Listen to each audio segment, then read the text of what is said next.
Vous avez forcément déjà vécu des situations absolument improbables qui font que quand vous essayez de les raconter à vos amis, ils ne vous croient absolument pas, vous passez pour un gros menteur. C'est pourquoi aujourd'hui, je vais vous raconter 3 histoires complètement folles, une qui m'est arrivée vraiment et 2 qui ne me sont jamais arrivées, qui sont fausses. À vous d'enfiler votre blouson de détective et d'essayer de trouver quelle est la bonne anecdote. C'est parti, jingle.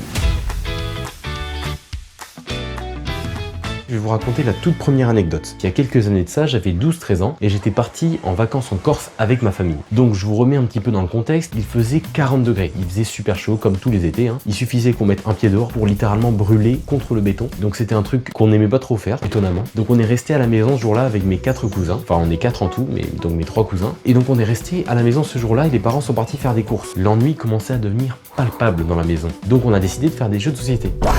Vous vous dites, c'est sûrement le truc le plus ennuyant possible à faire quand on s'ennuie. Les jeux de société, c'est la catastrophe. Mais attendez, on a fait des jeux de société avec des gages à la clé. On a lancé donc un président où on était tous ensemble et celui qui perdait à chaque fois avait un gage. Donc au début c'était rigolo, c'était mettre des glaçons dans le t-shirt, des glaçons dans le slip, ouais bon d'accord, bouffer des œufs crus, bon c'est dégueulasse mais ok ça va, c'est assez classique. Sauf que arrive le moment où on a l'idée ultime, on a le gage énorme. Et là on est tous très fiers d'avoir ce gage en tête, sauf que personne ne veut le faire bien sûr, on n'avait pas encore capté qu'il allait falloir le faire après. On a décidé que le perdant allait se mettre à poil dans la rue.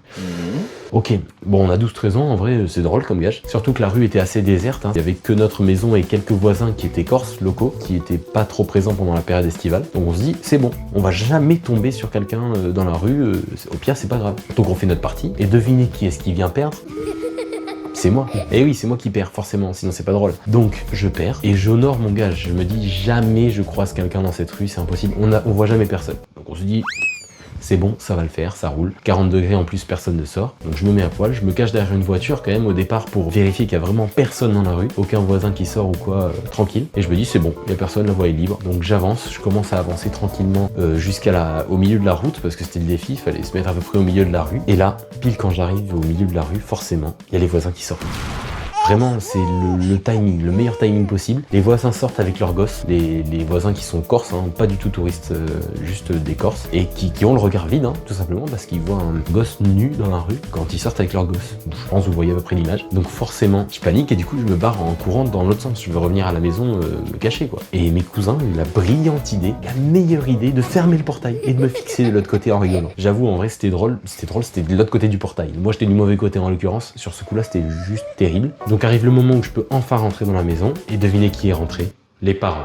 Et donc là, je peux vous dire que le reste des vacances n'a pas été drôle parce que le voisin est venu se plaindre et est venu dire qu'il y avait un grand taré qui se baladait à poil dans la rue. Et ils ont très vite compris que c'était moi puisque je suis arrivé à poil dans le salon devant tous les parents. Donc forcément, ça met la puce à l'oreille. Autant vous dire que le reste des vacances s'est pas passé à merveille pour moi. Voilà, c'était la première anecdote. On passe à la suivante. C'est parti pour la deuxième anecdote, on continue et cette fois-ci on monte d'un cran parce que celle-ci, c'est la fois où DJ Snake a sauvé mon permis de conduire.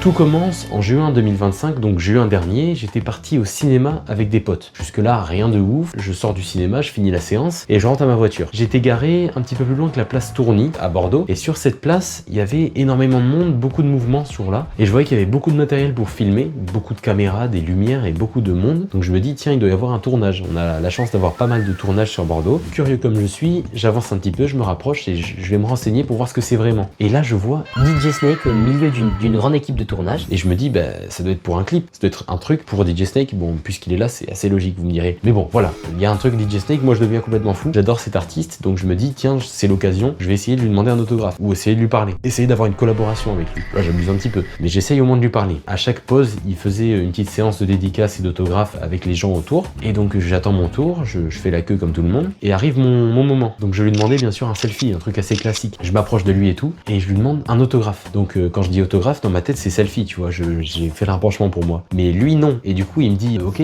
t'as un truc sur quoi je peux écrire? Et je le regarde et je fais non, j'ai rien. Je touche mes poches et je sens juste mon permis de conduire. Donc qu'est-ce que je fais? Je panique et je lui tends mon permis de conduire comme ça. Et donc le mec se retrouve avec mon permis de conduire entre les mains, il rigole un peu, un petit rectus, il fait sa signature en plus, le mec il me met un mot et tout, et il me rend mon permis. Et je me casse comme si de rien n'était. Le mec m'avait signé sur mon permis et en plus j'étais content, j'étais très content. En plus ça le pire dans cette histoire. Donc je rentre chez moi avec mon permis qui est absolument obsolète, je me suis dit bon faut que je passe passe à la mairie, je le changerai à l'occasion. Il passe quelques jours, et puis j'ai pas oublié que j'ai ma signature DJ Snake, ça je m'en souviens que j'ai ma dédicace, mais je me souvenais plus que mon permis était juste plus valable. Donc quelques jours passent, je suis pas passé à la mairie, et un pote un jour m'appelle en urgence et il me dit « Mec, je me suis ébouillanté la jambe avec de l'eau », c'est un piètre cuisinier d'ailleurs, donc je me suis ébouillanté la jambe, faut que tu viennes me chercher, faut que tu m'amènes aux urgences, je peux plus bouger. Donc ben moi j'arrive en trombe bien sûr, je déballe, je prends ma voiture, je vais direct chez lui. Donc tout se passe bien, enfin bien, je le porte quoi, je le fous sur la banquette arrière, je l'assomme. Vu que je suis hyper délicat, je l'envoie comme un sac de ciment dans ma voiture, le mec se cogne et s'assomme à cause de la douleur. Donc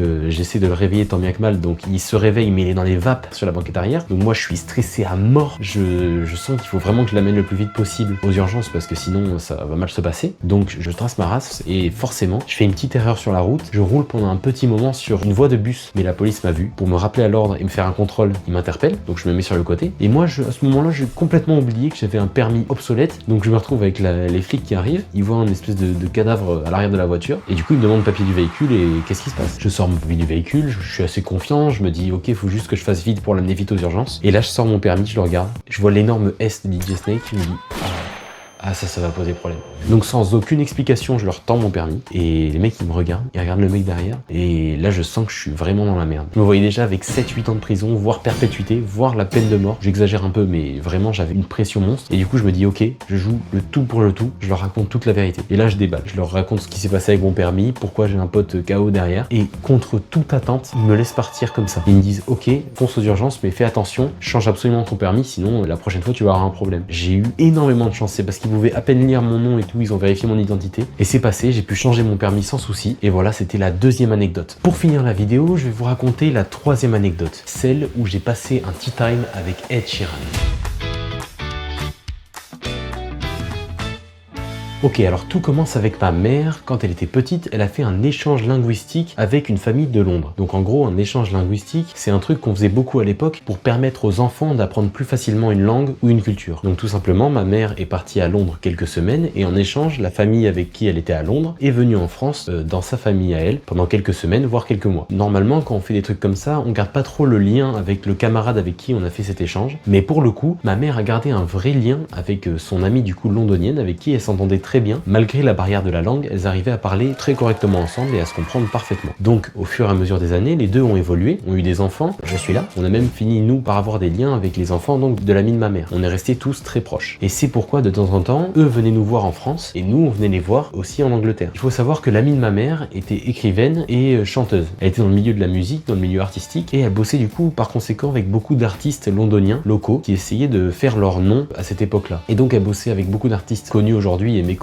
avant, et dont un d'entre eux c'était Ed Sheeran. Donc elle travaillait régulièrement avec Ed Sheeran, elle était assez proche de lui, et donc arrive un jour où nous on va en Angleterre pour aller voir du coup l'ami de ma mère, passer un moment avec eux, quelques semaines, et un beau jour, Ed Sheeran arrive à la maison comme ça, à l'improviste, pour faire un coucou à son ami tout simplement, et nous on était là, donc mes parents ont fait un tea time avec Ed Sheeran au calme, et moi j'étais là dans le berceau en train de bouffer mes pieds et manger ma morve. C'est tout ce que je pouvais faire à cet âge-là parce que j'étais vraiment petit, je m'en souviens pas du tout. Voilà, c'était la troisième anecdote, j'ai fait un tea time avec Ed Sheeran. Ça y est, la vidéo est terminée, j'ai raconté mes 3 anecdotes. Est-ce que tu as réussi à trouver quelle est la bonne anecdote? Est-ce que tu es un bon inspecteur? C'est ce qu'on va voir tout de suite. Alors je le rappelle rapidement, la première anecdote c'était celle où je me balade absolument nu dans la rue en vacances. La deuxième anecdote c'est celle où DJ Snake sauve mon permis de conduire. Et la troisième anecdote c'est celle où je prends le thé avec Ed Sheeran. À votre avis, quelle est la bonne anecdote? Mettez-le maintenant en commentaire si jamais vous avez un guess. Et moi je vais vous faire le reveal. La vraie anecdote, la bonne anecdote, la bonne vraie anecdote, c'était la numéro 3.